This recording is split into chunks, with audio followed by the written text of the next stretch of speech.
शहजाद अली के बंगले पर चला बुलडोजर तो भड़के ओवैसी। मध्य प्रदेश के छतरपुर में कोतवाली पर पथराव के मामले में हाजिर शहजाद अली की हवेली पर बुलडोजर चला दिया गया था। ऐसे में हवेली गिराए जाने पर एआईएमआईएम प्रमुख असदुद्दीन ओवैसी भड़क गए और मोहन सरकार पर जमकर बरसे। क्या कुछ बोले, देखिए इस वीडियो में।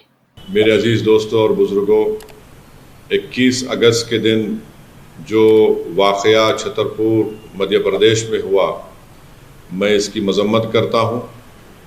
दोनों वाक़यात की जो पथरमबाजी हुई पुलिस स्टेशन के पास और जिस बर्बरियत और जुल्म के ज़रिए इक़्तिदार के इस घुमंड में डूबकर जो बीजेपी की वहाँ की सरकार ने हाजी शहजाद अली के घर को डिमोलिश किया, बुलडोज़रों से ज़मीन दोज़ कर दिया और साथ ही साथ उनकी तमाम 3 कारों को भी बुरी तरीके से उसको डैमेज कर दिया, मैं इसका कंडेम करता हूँ। मैं अभी हाजी शहजाद अली का एक वीडियो देखा हूँ जिसमें उन्होंने कहा कि उस दिन वो और वहाँ की जो ज़िम्मेदार तंजीम अंजुमन सदर, वहाँ के उलमा जाकर रिप्रेजेंटेशन किए। किस बात का रिप्रेजेंटेशन किए कि एक मलून शख्स ने अपनी गंदी ज़बान के ज़रिए हमारे रसूल मोहम्मद सल्लल्लाहु अलैहि वसल्लम की शान में गुस्ताखी करने की कोशिश की। और जब वहाँ पर वो लोग रिप्रेजेंटेशन दे रहे थे, जिसमें additional SP, deputy collector, SDM साहब भी थे, तो पथरमबाजी शुरू हुई। डिप्टी कलेक्टर एसडीएम साहब ने हाथ पकड़कर हाजी शहजाद अली अपनी वीडियो में कह रहे हैं कि उनसे कहा कि आप आकर जनता को समझाइए। उन्होंने समझाया, पथरमबाजी उन पर भी हुई। उसके बाद एक मनसूबाबंद तरीके से 20,000 स्क्वायर फुट पर बना हुआ ये घर, जिसका परमिशन है उनके पास, वो कह रहे हैं, उसको डिमोलिश कर दिया गया। अगर परमिशन नहीं भी था तो क्या वहाँ की अथॉरिटीज़ को ये जिम्मेदारी नहीं है कि वो सुप्रीम कोर्ट का जजमेंट है दिल्ली डेमोलिशन पर कि ड्यू प्रोसेस को फॉलो किया जाए? क्या उन्होंने नोटिस दिया? नहीं दिया।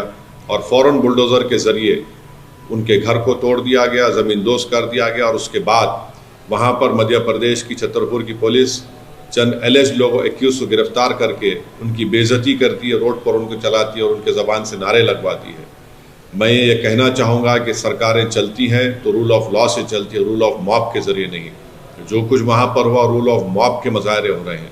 और बीजेपी की सरकार को, बीजेपी के लोगों को बताना चाह रहा हूँ मध्य प्रदेश के, कि आज इक़्तिदार और सत्ता आपके पास है, कल आपके पास नहीं रहेगी।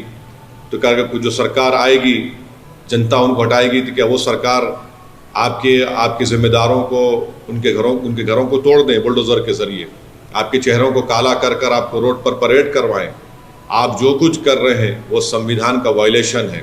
नरेंद्र मोदी बहैसियत वज़ीर आज़म, प्रधानमंत्री, पार्लियामेंट में संविधान को चूमते हैं और चूमने का ड्रामा करते हैं, और वहाँ पर बीजेपी की सरकार संविधान की धज्जियाँ उड़ा रही है। किसी के घर को डिमोलिश कर दिया जाता है, किस बुनियाद पर? क्या ये सिविलाइज सोसाइटी के मज़ाहरे हो रहे हैं? बल्कि हम ये देख रहे हैं कि एक state sponsored communalism Madhya Pradesh में किया जा रहा है, सिर्फ एक ही फ़िरक़े के ख़िलाफ़। चाहे उनके घर को तोड़ दिया जाता है, कभी एनकाउंटर के नाम पर गोलियां मार दी जाती हैं। ये आखिर कब तक चलेगा? और मुझे यकीन है कि कोर्ट के पास ये मसला ज़रूर जाएगा, वहाँ के ज़िम्मेदारों ने बताया है, और कोर्ट से इंसाफ होगा। जो सरकार डेमोलिशन के ज़रिए सत्ता चलाती है, वो याद रखें, आप किसी गरीब का घर तोड़ रहे हैं, इंशाअल्लाह वक्त आएगा जब इसी अवाम अपने वोट के ज़रिए आपकी हुकूमतों का डेमोलिशन करेगी।